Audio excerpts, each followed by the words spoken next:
Va ora in onda Cultura e Arte con il professore Andrea Rognoni. Buongiorno Andrea, a te la linea. Grazie.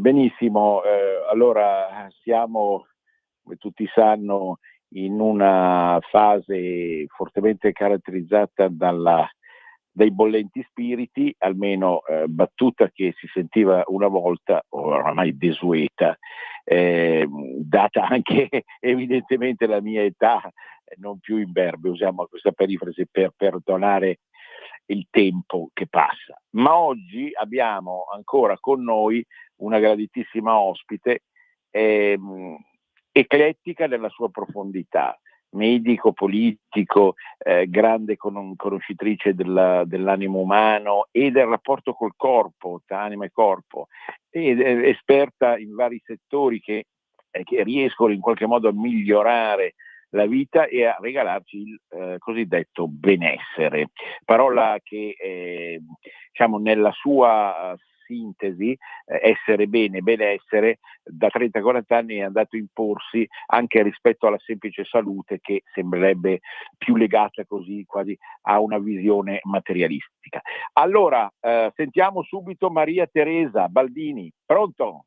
Ci sei? Pronto, grazie, sì, grazie dell'invito. Sono in linea. Allora, ecco, io oggi vorrei un po' focalizzare il discorso sul benessere, sulla base della tua vastissima esperienza e di tutto quello che si porta dietro. Quindi riuscire, perché non è un caso che oggi la temperatura a Milano, ma in gran parte dell'Italia centro-nord, sia attorno ai 36-37 ancora oggi, e naturalmente senza esagerare e non con quei toni melodrammatici tipici di certi telegiornali della RAI, ecco, cercare di capire per esempio appunto come si fa a star bene in questi contesti. Personalmente, essendo nato in estate, non ho dei problemi particolarmente forti, cioè essendo abituato fin dall'inizio a cifre di temperatura alte, ma sicuramente mi rendo conto che molti soffrono. Allora, questo è soltanto l'elemento di partenza, però poi sviluppa pure tu nella maniera che credi e sulla base della tua eccezionale, direi, esperienza, un po' tutto il discorso sul benessere. A te la parola, Maria Teresa. Tanto grazie. Parlare di benessere oggi è la parola che tutti utilizzano e che comunque, voglio dire, ormai sembra rivestire l'interesse di tutti, perché è una cosa normale. È chiaro che la persona vuole stare bene, vuole ricercare il benessere. Se vediamo anche che cosa, come l'OMS ha definito il concetto di salute, è molto diverso, perché non è solo assenza di malattia, ma è proprio il benessere psichico, il benessere fisico e il benessere sociale. Quindi insomma si rientra in un campo molto vasto quando si parla di benessere. Certo, è chiaro che oggi, quando sentiamo queste temperature in queste situazioni, è chiaro che rotocalchi cose non fanno altro che parlare di questo, perché giustamente il benessere con 40 gradi in questa stagione non lo possiamo certo ritrovare se una persona ha soprattutto un'attività lavorativa, no? Perché è chiaro che puoi ritrovare benessere sulla spiaggia, nel mare o in montagna, però se devi lavorare, rimanere in città e svolgere un lavoro, quindi dal lavoro manuale ma anche il lavoro intellettuale, se non hai determinate condizioni diventa problematico. Quindi è molto complesso parlare, cioè dire qual è l'indicazione. Io una riflessione che facevo oggi appunto per questa trasmissione è che noi si parla oggi di temperature, è cambiato il clima, è cambiato qui, è cambiato là, però una cosa che nessuno ci dice, però magari è una mia riflessione, è che le stagioni sono slittate, cioè probabilmente sono anticipate. Vedremo come sarà luglio, agosto, settembre, se ha gli stessi calori, perché oggi viviamo allo stesso modo di quando l'agosto di Milano, no? Cioè, pensiamo in agosto, certo, si viveva questa temperatura e si viveva queste cose. Quindi bisogna, quando si parla di benessere, siccome intorno al benessere c'è sempre anche un grande business e anche grandi concetti politici, no? Perché il clima poi fa tutto. Il clima, se pensiamo, determina le religioni, determina il passaggio da una zona all'altra, quindi la migrazione di popolazione. Cioè il clima plasma anche il tipo di lavoro e plasma anche la salute delle persone, no? Quindi bisogna riflettere molto su questo concetto del clima e questo concetto di benessere, no? Perché oggi se uno pensa che queste temperature e fa una riflessione anche su popoli lontani, in Africa, tutto quanto, dice, ma come fanno questi a lavorare con questa temperatura, no? Cioè, prova a pensare cosa mi viene in mente adesso, no? E giustamente uno dice, però l'Italia ha sempre lavorato, noi abbiamo sempre lavorato, però ad agosto facevamo le ferie.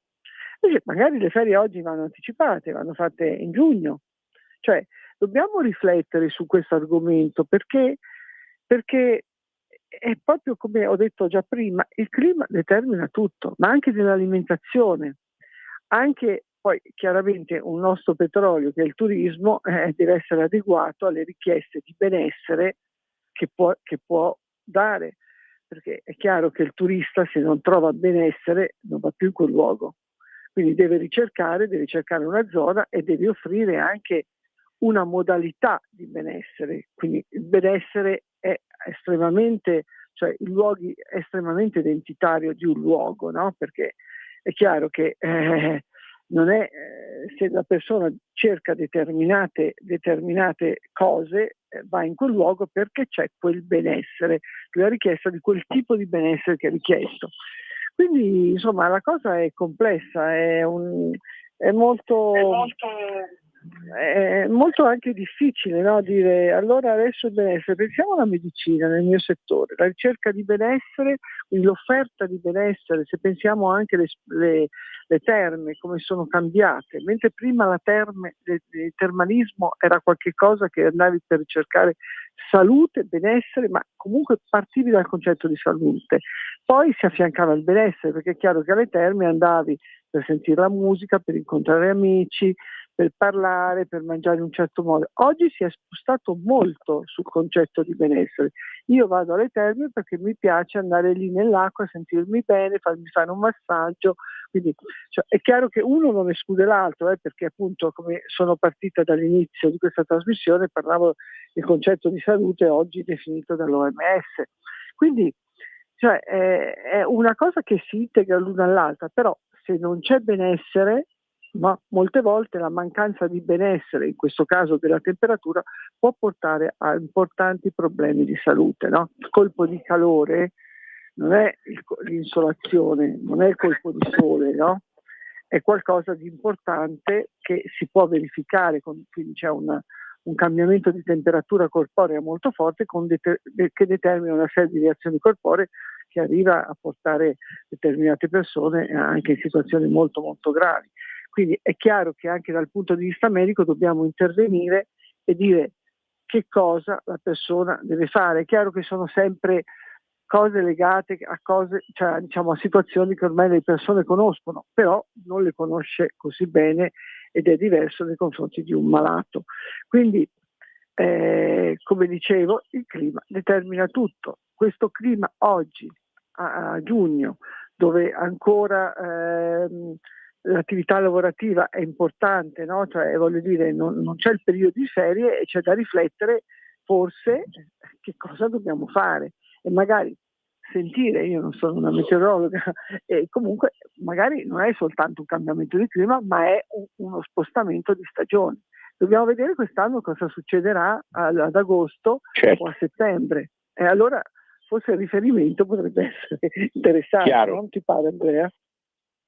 Assolutamente, anche se temo che la meteorologia e la climatologia siano delle scienze estremamente complesse, non facili da decodificare neanche per gli stessi esperti, ma io bocca mia state zitta, ecco, non voglio No, ma dici molto bene, perché guarda, queste previsioni poi vengono fatte anche in determinati, sai che io vivo a Milano ma sono 18 anni così, quindi ricordo in determinati momenti quando venivano un po' diciamo potenziati, no, bel tempo, cioè, come bel tempo, sta piovendo, è bel tempo, no? Cioè vengono indicate determinate situazioni che poi certo. non si verificano o comunque avvantaggiano o svantaggiano determinate situazioni. Giusto? Beh, adesso non apriamo questo settore perché è vischioso, ma fin da bambini, finché c'è stata la possibilità di vedere la televisione svizzera, devo dire, non è una adorazione del nord, però era proprio una cosa pratica. Si guardavano i programmi meteorologici svizzeri perché erano più credibili di quelli che venivano da Roma, ma adesso non voglio suscitare polveroni inutili. È proprio così, perché il clima determina tutto. No? Pensiamo, voglio dire, è comune oggi pensare che determinate persone con questo caldo dicono: ma come fanno a lavorare in determinate situazioni? Giusto? Infatti noi ad agosto Milano, oggi tornare a Milano, andare da un posto all'altro e tornare a Milano oggi è come tornare a Milano quando si andava ad agosto, no? Che si andava a Milano, si aveva tutto chiuso e faceva tutte le ferie. Quindi certo. Insomma c'è perlomeno uno spostamento, poi bisognerà vedere se è solo uno spostamento o che cos'è, insomma, però Senti, oggi effettivamente un'altra variabile è umana, non voglio essere banale, ma sicuramente il concetto di anzianità è cambiato. Io mi ricordo, essendo appunto più vecchio di te, mi ricordo che negli anni 60, 70, con una persona tra i 65 e i 70 veniva già purtroppo considerata anziana. Adesso le cose sono cambiate tantissimo. Lo dico sempre in relazione al benessere e al clima, no? Nel senso che una persona a 70 anni definirla anziana è diventato un po' difficile, no? Come la pensi tu su questa delicata io adesso, guarda, quando faccio così, sono con pazienti, faccio analisi così, nessuno mi dice più, perlomeno la maggior parte dei parti, io ho una certa età, sono anziano, sono vecchio, così mi dice sono grande, quindi la parola è anche stata sostituita. Io sono grande, insomma, una persona grande non è come una persona piccola, ecco, va bene, infatti adesso, quindi già abbiamo sostituito la parola. E poi effettivamente il benessere psicofisico che oggi, grazie alla medicina, comunque a tutta una serie di cose che si possono fare, che si possono riabilitare, che possiamo prevenire, è chiaro che la longevità è una cosa oggi sempre più importante, no? Infatti, anche se vedi tantissimi programmi, tantissimo purtroppo business intorno, è longevity, da tutte le parti si sente parlare di longevità. È chiaro che oggi quello che conta moltissimo è anche come viene affrontato il passaggio degli anni e anche i servizi, appunto, a quel benessere che la persona può ricevere da tante situazioni. Pensiamo che con questo caldo oggi la maggior parte delle case hanno un'aria condizionata, c'è qualcosa in cui possono trovare un refrigerio, possono avvalersi di integrazioni, di situazioni, e quindi è chiaro che la vita media per fortuna si è allungata. Io dico per fortuna perché la vita è la vita e quindi non voglio entrare in alcuni discorsi, ma insomma qui ci si preoccupa tanto di questa parola longevity personalmente, ma poi non è che si accettano molto le persone anziane quando bisogna dare loro una cura, ecco, bisogna comunque aiutarle nel supportare malattie, situazioni non certamente di benessere, perché la malattia non è più una situazione di benessere. Quindi questa parola questo benessere è sempre ricercato, ma il benessere molte volte è associato proprio esclusivamente a un concetto di salute. Dice, mi sento bene e quindi sono in benessere, ho preso questo farmaco, ho mangiato bene, ho dormito bene. Ecco, una cosa importante, io quando vedo, che vengo dall'esperienza importante all'Istituto Tumori di Milano, quando mi arrivavano pazienti con grandissimi problemi, perché il tumore è la malattia in se stessa, ma poi c'è tutta una serie di situazioni collaterali, no? Nel senso che il paziente poi si scompensa da tanti punti di vista, secondo il tumore, secondo la malattia. Però la cosa che dicevo sempre, si ricordi, la prima cosa che dobbiamo sistemare subito, oggi, domattina, è quella del mangiare bene e dormire bene. Sono due cose molto importanti, perché attraverso il sonno la persona recupera uno stato di malessere, non solo malessere fisico ma anche malessere psicologico, cioè il sonno è accertato che ti permette un recupero, un'interazione neuronale, cioè delle cellule cerebrali molto, molto importante. E quindi il mangiare bene, quindi non far uso magari di determinate anche di alcol, magari anche in piccole dosi, ma se uno prende dei farmaci o ha una situazione importante, è importante, cioè un sovrappeso, è importante un controllo. Oggi c'è molta attenzione da questo punto di vista, e sempre diciamo associata al benessere, perché se mi sento bene, mi vedo meglio, cioè, ma soprattutto mi vedo meglio, il paziente risponde. Molte volte il paziente, se dici ti fa bene non mangiare questo, non ti ascolta. Se il paziente dice sei più bello, se dimagrisci un pochettino, così ti ascolta. Quindi insomma le cose si sono mescolate per fortuna, e comunque la ricerca di benessere associata alla cura della persona, associata a un concetto di salute e a una prevenzione, perché poi la vera prevenzione viene fatta solo in determinate situazioni, voglio dire, legate al concetto di salute, legate alla medicina, legate alla scienza. Non è che uno mi sento bene perché il corpo funziona in un determinato modo. È solo quello che, facendolo funzionare o mantenendo quelle determinate situazioni, possiamo pensare che il paziente cerchi uno stato di equilibrio che si chiama benessere. Non so se mi sono spiegata, perché è un po' complesso dirlo in parole semplici, ecco, voglio dire, non con il nostro medichese, ecco. Assolutamente, anche perché, tornando su un fronte più giovanile, vedo, devo dire, confessare, anche sfrocugliando i social ogni tanto, che ci sono casi anche giovanili di malattie psichiche che, non so, l'impressione, ma ripeto, io sono l'uomo della strada rispetto a te, non mi sembravano così diffuse fra i giovani così tanto nel secolo scorso. Cioè qui è scattato un certo meccanismo evidentemente all'interno del campo semantico benessere, che riguarda proprio più specificamente la psiche anziché il corpo. Tu come la vedi questa questione? Ma certo, anche in relazione al boom di certe riviste tipo Rizza Psicosomatica, eccetera. Sì, guarda, le cose sono adesso, dobbiamo pensare che il corpo è una macchina che funziona benissimo, ma deve essere sincronizzata. Cioè la testa, la mente non è aria, non è l'anima, no? Che diciamo che è un'altra cosa, sono discorsi un po' diversi. La mente è scienza, cioè la mente sono neuroni, e deve andare in collegamento con l'aspetto corporeo.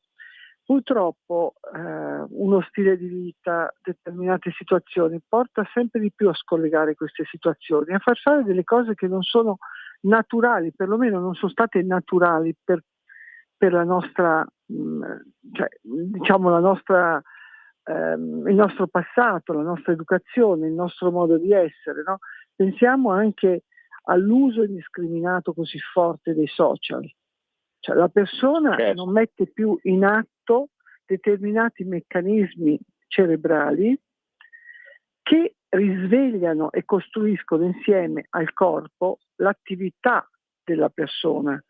Sto parlando di creatività, sto parlando di situazioni che sono legate a una parte del cervello, un cervello magari più ancestrale, più diciamo, che ha bisogno di sempre di questo, di essere sviluppato con stimoli diversi. Se lo stimolo è focalizzato, ma pensiamo anche ai bambini piccoli, no? Che vengono tenuti buoni, li metti lì per iPad, stanno lì, li vedi che gioca anche al ristorante. Il bambino non tocca, il bambino non sente, il bambino gioca, ma gioca cosa? Cioè gioca con uno strumento che non fa sviluppare creatività. E la creatività è l'anima poi della personalità, no? Cioè quella che ti permette poi di raggiungere quegli obiettivi che tu ricerchi, quegli obiettivi che tu vorrai. Non è che tutti li abbiamo uguali, no? Tutti sono diversi, però è qualcosa che permette di sviluppare una personalità e quindi anche un'identità della persona. La persona che non hai, che trova difficoltoso riconoscere una propria identità, ha poi delle problematiche, perlomeno problematiche ansiose e depressive sicuramente. E tantissime malattie legate al corpo, come l'anoressia, come la bulimia, sono malattie su base depressiva.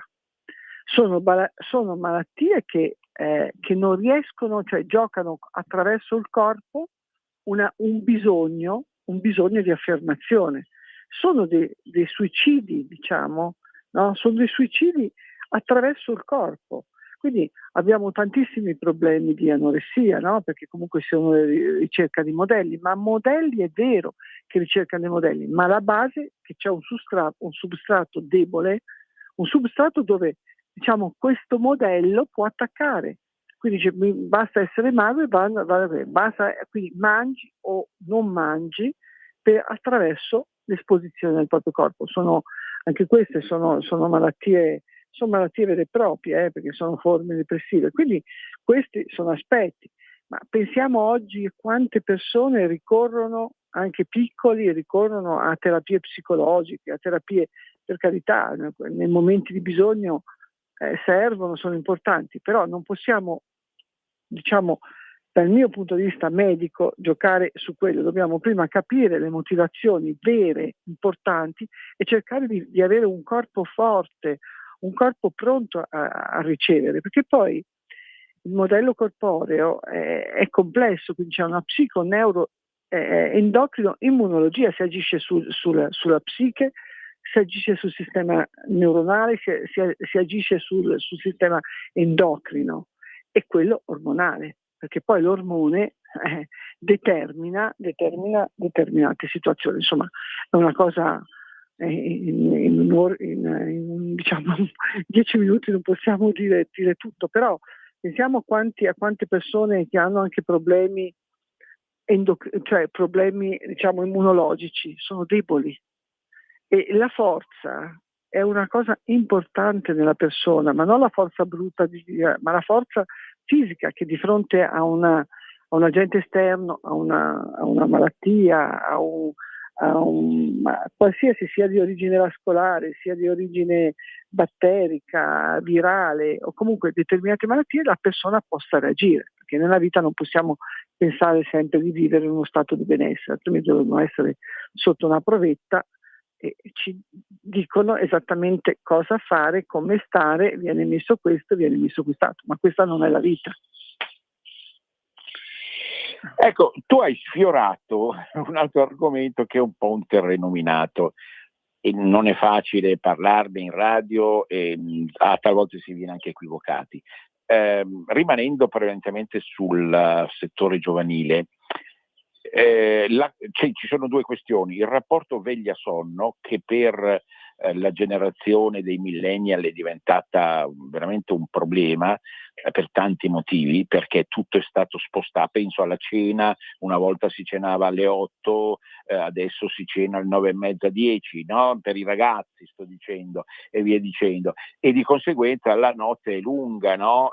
Diventa più lunga, eccetera. Seconda questione, e qui ripeto, mi raccomando, mi rivolgo agli ascoltatori, non equivocatemi, la questione è un po' del disordine sessuale. Non è la mia una battuta da frate Savonarola, cioè, è però evidente che rispetto agli anni del boom, ecco, e insomma una cinquantina d'anni dopo, i costumi sessuali sono effettivamente, fra i giovani, sono anche molto cambiati.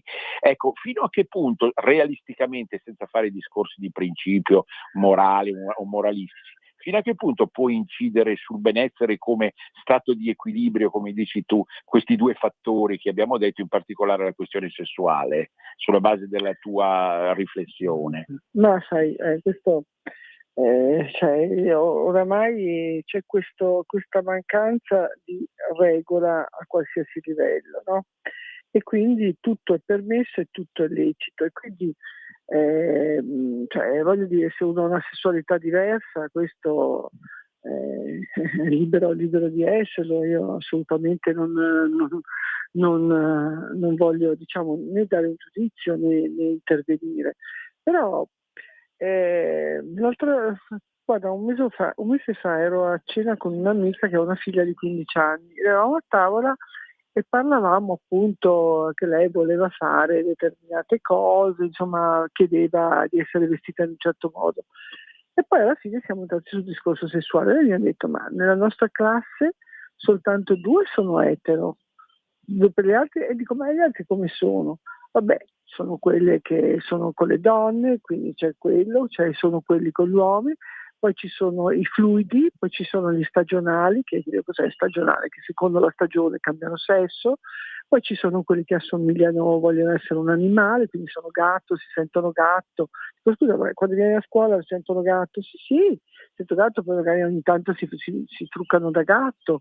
Cioè, capisci? Quindi c'è una libertà che, per carità, cioè, dicevo prima, sul gusto sessuale, che comunque confonde, no? Confonde la persona, no? Confonde questi ragazzi, perché non credo che adesso tutti siano, cioè voglio dire, le persone eterosessuali siano, non ci sono più, ci saranno, no? Ci sono. Quindi c'è un po' questa cosa proprio per mettere, cioè quello che ho notato io in questa cosa, che accentuava il fatto che l'unica cosa importante era quella di apparire. Quindi non è più un discorso così, ma è un'apparenza che crea anche il fatto di essere visto, di poter parlare di te perché fai questa determinata cosa. Poi sai, da cosa nasce cosa, insomma. Come quelli che dicono liberalizziamo le droghe perché tanto le droghe leggere non fanno niente, d'accordo, ma cosa c'entra? Io sono sempre intervenuta anche in Parlamento, che cosa c'è? Ma scusate, ma che cosa vuol dire droga leggera o droga pesante? È questione di dose, è come un farmaco.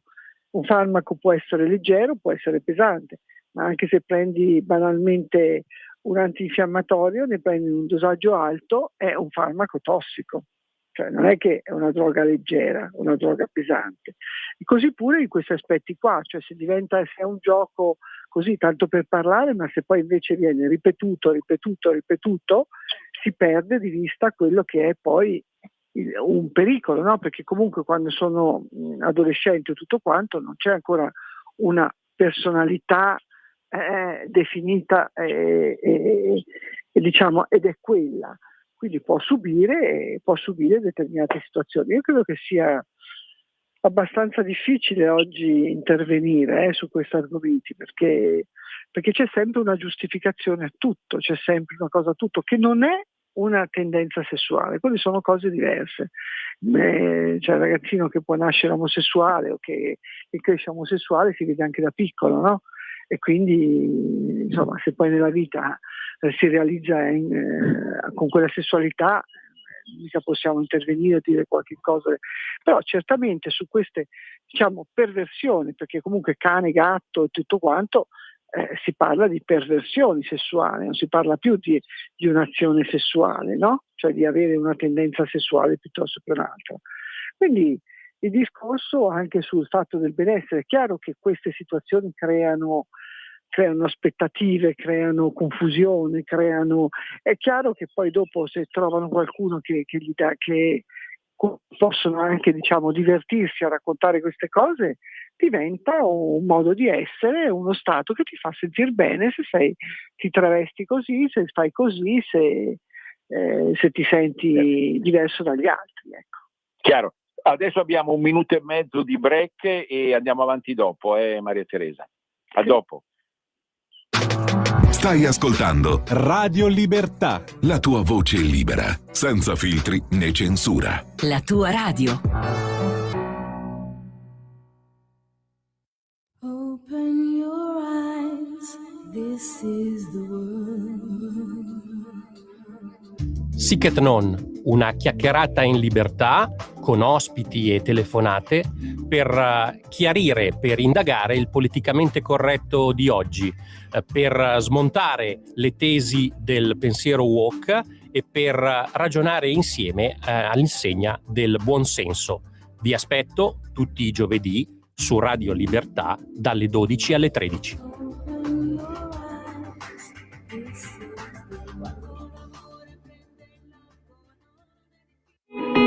In quanti ti promettono trasparenza, ma alla fine ti ritrovi sempre con la bocca chiusa e non puoi dire quello che pensi? Radio Libertà non ha filtri né censure. Ascolta la gente e parla come la gente.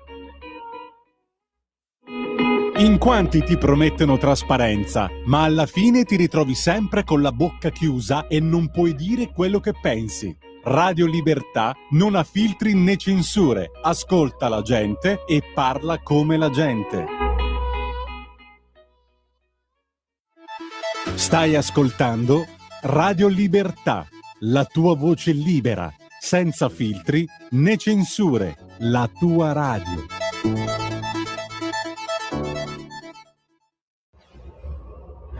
Radio Libertà. Veniamo da una lunga storia e andiamo incontro al futuro con spirito libero per ascoltare tutti e per dare voce a tutti. Di nuovo a te la linea, Andrea. Sì, grazie. Allora, veniamo un po' adesso alla questione alimentare, che in un'altra trasmissione, mi ricordo all'inizio della primavera avevamo abbordato. Cerchiamo di approfondirla, cioè il benessere rispetto alle scelte alimentari, perché si è creata tutta un pandemonio di proposte, di varie ipotesi o tesi sul regime alimentare da tenere in relazione anche, come dicevi tu prima, al genius loci e alla cultura di appartenenza, che è evidente, e senza adesso affrontare tematiche di incontro-scontro fra civiltà diverse che rimangono problematiche, ma è un discorso che non è tipico della mia trasmissione. Veniamo un po' a capire quello che secondo te può essere un insieme di scelte alimentari in un'età media, diciamo, in una di mezza vita naturalmente, perché poi ci sono eccezioni, situazioni o malattie già pregresse in casi più senili, ma insomma in uno sfondo di salute accettabile per non peggiorare o per continuare a godere di benessere, che criterio in assoluto si può tenere sulle proprie scelte alimentari? Allora, adesso ti parlo proprio da medico, indipendentemente poi da aspetti culturali che potrebbero essere anche diversi, no? Cioè non voglio offendere nessuno, non voglio dire nessuno, ma parlo da medico, è quello che faccio con i miei pazienti, è quello che dico sempre e che sostengo anche da un'esperienza vissuta vedendo malattie importanti e seguendo malattie, quindi facendo anche diete a persone malate che dovevano comunque sopperire in determinate situazioni.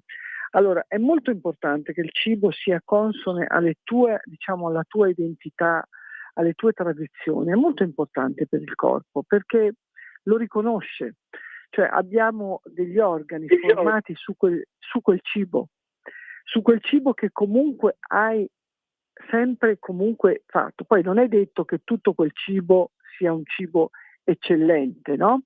O comunque sia perfetto in quella situazione che tu magari puoi migliorarla, puoi rivolgerti, ma a questo punto deve intervenire il medico, perché altrimenti il cibo migliore per una persona che è quello proprio delle proprie radici, quello che ha sempre mangiato, che poi se era un cibo troppo povero è stato integrato, no? Perché oggi comunque, mentre prima le proteine erano poche, no? Rispetto al cibo che veniva mangiato, perché le proteine sono sempre state costose come cibo, mi riferisco alla carne, mi riferisco comunque a cibi proteici, costava molto meno le patate, costava molto meno la pasta, no? O determinato cibo, però è un cibo che viene riconosciuto. Molte persone, guarda, vengono da me che stanno male, che hanno problemi di allergie, non allergie, ma mangiano in maniera completamente disordinata, vanno a ricercare questo perché ho letto che questo fa bene a questo, ma è cinese, giapponese, quello, quell'altro.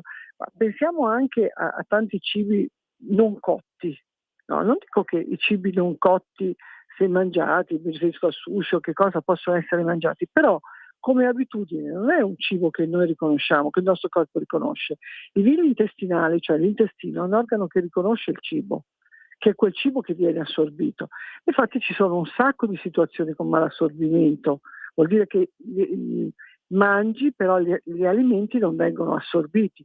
Quindi quel cibo che tu hai sempre mangiato, quel cibo tradizionale, è quel cibo anche di dove sei nato. È chiaro che se tu nasci in Sicilia e sei abituato a mangiare in determinato modo, poi ti trasferisci in una zona fredda, in Val d'Aosta, che cosa, hai necessità anche di altri cibi, però quel cibo a te fa bene, quello che hai sempre mangiato, e devi continuarlo integrando determinate cose, non stravolgerlo completamente come invece viene fatto adesso, perché oggi di fatto è una cucina che viene molto mescolata, troppo mescolata, e il corpo non riesce ad assorbire alimenti che richiedano un assorbimento completamente diverso.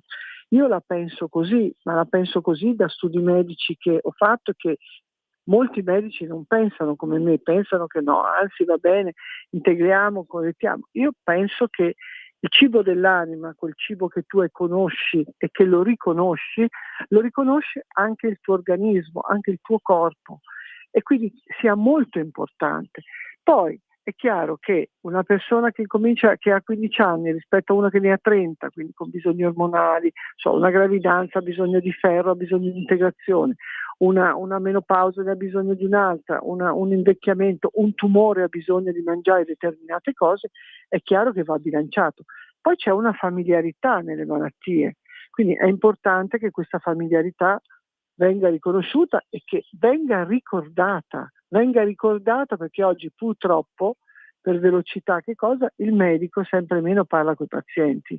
Magari molte persone non conoscono nemmeno, non hanno mai parlato col medico di base, il famoso medico di medicina generale, perché non c'è tempo, tanto mi ordina la medicina e poi vado così. E invece è molto importante questo, perché è lui che ti conosce, ti riconosce, che dovrebbe conoscere la situazione e darti uno schema dietetico, ma non è una dieta, perché la dieta è l'ultimo stadio, è l'indicazione, è il cibo che deve essere indicato.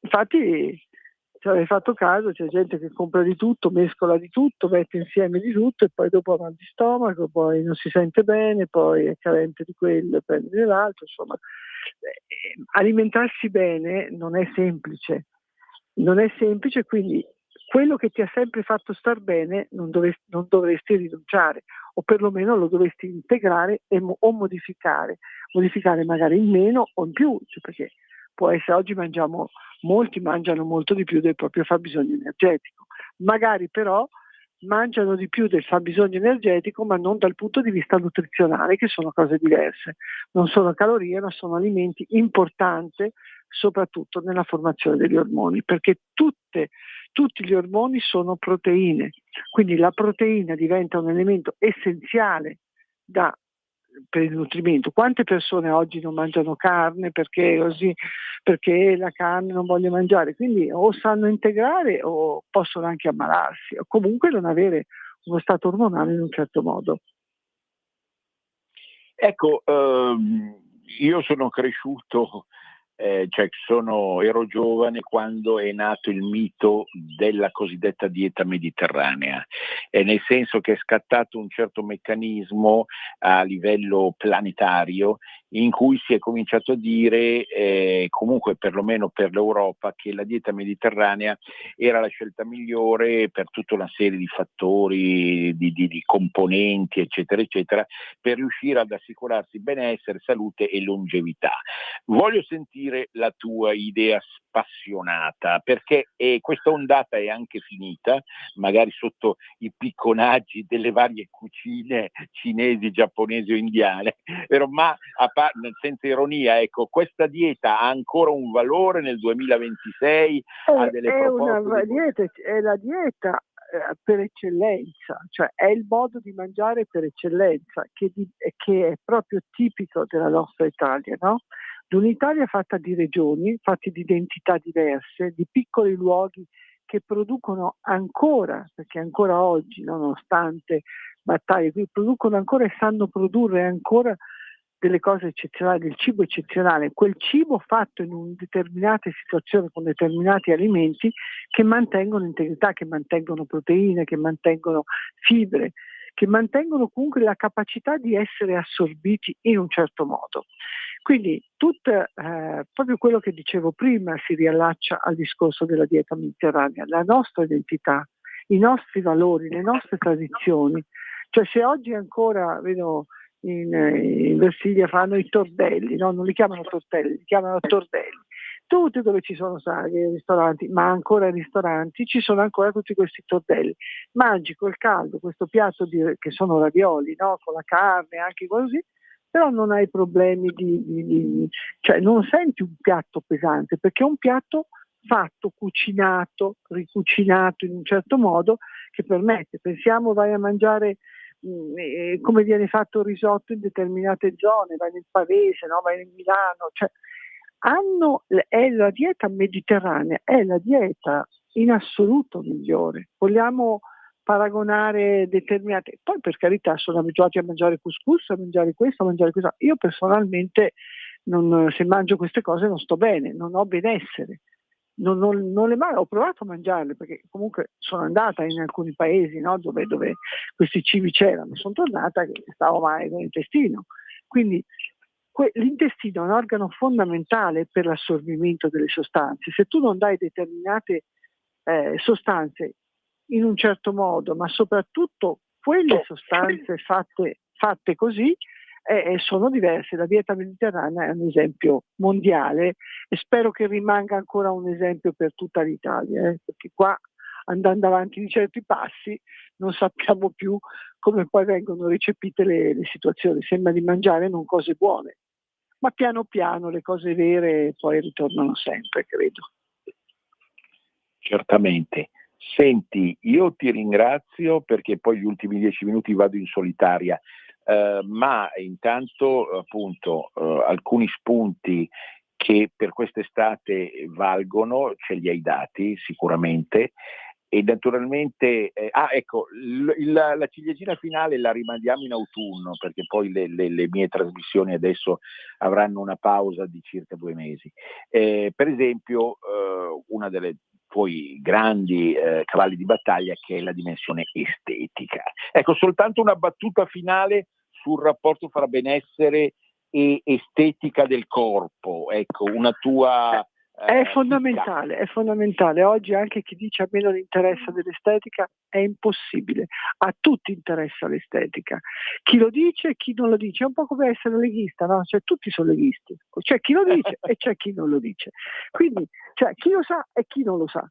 Allora, è una cosa importante perché comunque attraverso il corpo, attraverso il guardarsi allo specchio, ti permette comunque di avere anche degli stimoli, credo solo stimoli positivi.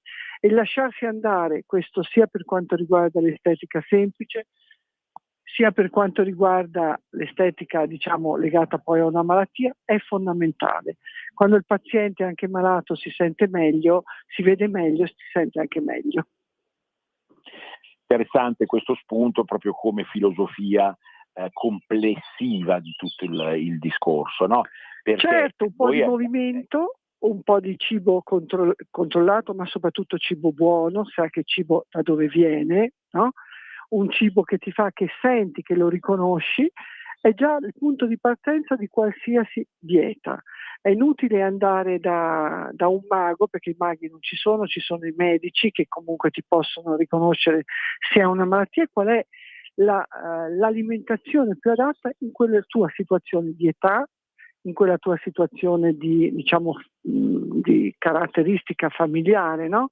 Sulla tua predisposizione a avere o non avere determinate malattie, e anche qual è il cibo migliore in determinate regioni, perché ogni regione ha bisogno, con questo caldo certamente non ci viene voglia di mangiare uno spezzatino, un brasato, anche se buonissimo, ma cibi più leggeri che idratano il corpo e portano soprattutto sali minerali. Questo è molto importante, quindi verdure fresche, frutta e verdura fresche, lo sanno tutti, è la famosa dieta mediterranea, e bere possibilmente acqua con sali minerali. Un'integrazione in questo momento con questo caldo può far solo che bene a tutto il corpo e a tutti. Grazie moltissimo Maria Teresa, ci risentiamo presto. Grazie per tutto. Grazie. Buona continuazione, grazie. Noi proseguiamo per gli ultimi 10 minuti della stagione 25-26, in quanto io per 2 mesi non ci sarò, e quindi non sentirete e sento dei grandi sospiri di sollievo da parte di taluni di voi, non sentirete la mia voce luglio e agosto, e questo fatto mi induce anche a ultime considerazioni in questi ultimi 10 minuti 25-26. Già un commiato un commiatino lo chiamo, perché appunto risentendoci a settembre non è un commiato, ma l'ho già fatto per la traduzione cultura arte, la faccio per la cultura popolare. Mi vengono in mente le canzoni di Francesco Gabbani. È ovvio, ciascuno di noi ha delle debolezze, ha delle dei gusti. Probabilmente a qualcuno di voi Francesco Gabbani non dice nulla, è uno dei tanti cantanti, so quali sono in genere i punti che vengono contestati sul valore di Gabbani, quindi però è evidente che fin da quando io l'ho visto una decina d'anni fa al Festival di Sanremo, è scattato in me una molla che ha fatto molto amare questo in tutte le sue canzoni. Siamo sempre all'interno della musica popolare, quindi della cultura popolare, che non è paragonabile ovviamente alla cultura adotta per tantissimi motivi. Devo dire che i miei 2 pupilli sono di Carrara, sono nati a Carrara tutte e 2, e sono i Rama che ho avuto come allievo nelle scuole superiori, e Francesco Gabbani. Carrara è una città che noi abbiamo anche visitato come Associazione Arte Nord, ci è piaciuta tantissimo, è un po' sottovalutata rispetto alle altre città toscane, forse perché è posta in una posizione di confine con l'Emilia e la Liguria, quindi un po' in maniera non chiara e forte.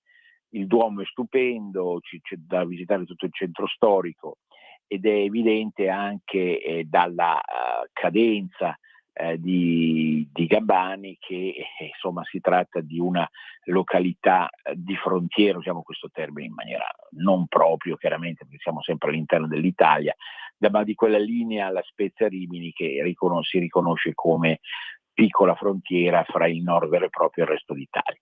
Ma Gabbani, vi dicevo, tra le tante canzoni, a partire da Occidentali Scarma, che ha lanciato anche Estate. Voi vi direte, ma perché non ti metti d'accordo per farci sentire questa canzone? No, perché non sono un disc jockey, né voglio obbligare la nostra Natalia ad esercizi ginnici particolari. Estate la ricorderete, poi la andate a sentire voi, perché basta da Google posizionare, digitare Estate Francesco Gabbani e la sentite, perché sono un sacco di performance plausibili dal vivo e non dal vivo. Però che cosa ha di bello questa canzone, che sembra apparentemente la più banale di tutte le canzoni gabbaniane, no? Anche rispetto alle ultime del Sanremo 2025. Dunque lui ci dice appunto che la parola estate è già un programma, perché è un'esortazione, una preghiera e una specie di imperativo. E state, cioè state, fermatevi. Ce lo diceva anche Maria Teresa poco fa, in qualche modo facendoci immaginare come, magari specie a una certa età, ma non solo, noi dobbiamo lasciarci andare a quelle che sono sia le nostre abitudini, ma anche e soprattutto a una forma di riposo che non è un distacco dalla realtà, ma è appunto un capire meglio le esigenze che arrivano dall'interno. nella canzone Francesco Gabbani, appunto, che non è una cima di profondità, però probabilmente dopo Occidentali Scarma, che era più impegnativa a livello filosofico, la scelta di lanciare, mi sembra nel 18-19 estate, è stata proprio quella di andare più su argomenti apparentemente superficiali. Però attenzione, non è la canzone abbronzatissima, che pure io amo da morire, di Edoardo Vianello. Vianello tra l'altro ha raggiunto qualche giorno fa la straordinaria rispetto a quello che lui stesso aveva profetizzato, di 88 anni, quindi una bella età sicuramente, che rende onore al padre delle canzoni estive, secondo me. Ma ecco, non è abbronzatissima, nel senso che estate non si ferma a un discorso paesaggistico di amore per il mare. Io sono fra quelli, perché a denti stretti dico, preferisco il mare alla montagna.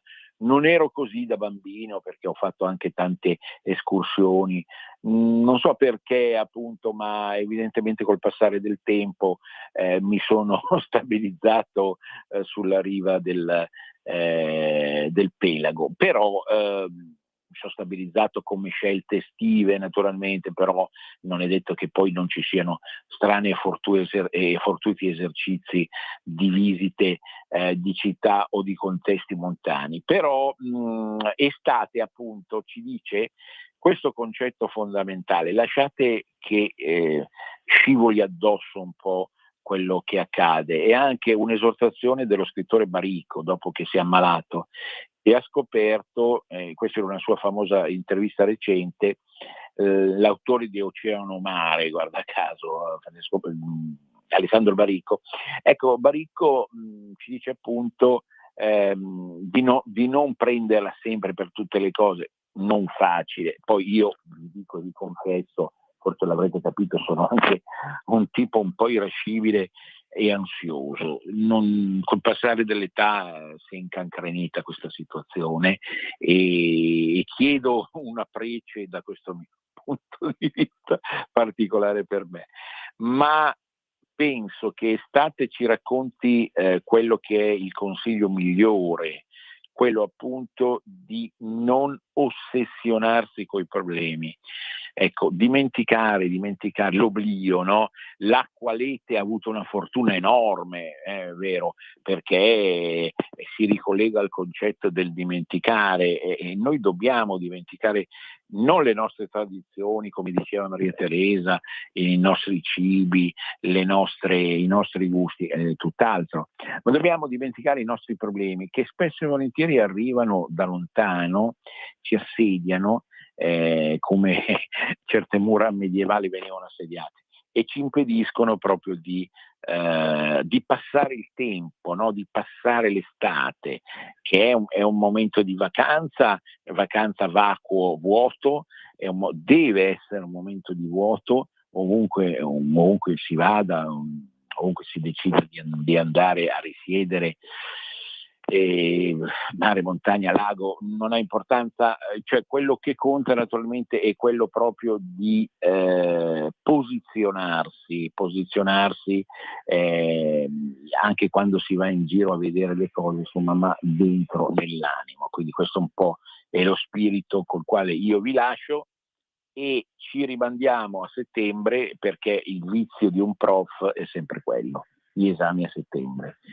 Cioè l'esame a settembre è proprio una deformazione mentale, un tarlo che ci ha attanagliato tutta la vita, naturalmente, e quindi perfino gli ascoltatori vengono trattati biecamente dal sottoscritto come degli allievi che così possono ripassare a settembre. E di questo mi dovete perdonare, come di tutti gli errori o i problemi che si sono creati, talvolta tecnici ma per colpa mia, durante l'annata 25-26. Naturalmente gli spunti si rinnoveranno, gli orizzonti si allargheranno a partire da settembre, ma tenete conto anche e soprattutto che l'anno prossimo, nella primavera del 27, sono esattamente 30 anni che io parlo da questa radio, e ci sarà pure il modo di festeggiare questo evento. Ringrazio la pazienza di tutti, ringrazio Natalia per tutta l'annata 25-26, per l'assistenza tecnica, morale, spirituale che lei ha donato a me, in particolare ovviamente sono un po' egoista, ma penso a tutti i conduttori della radio, e in virtù appunto di tutti elementi tipici del suo straordinario carattere. Grazie a tutti, a risentirci, buone vacanze, a risentirci a settembre. E guardate che vi chiederò lumi,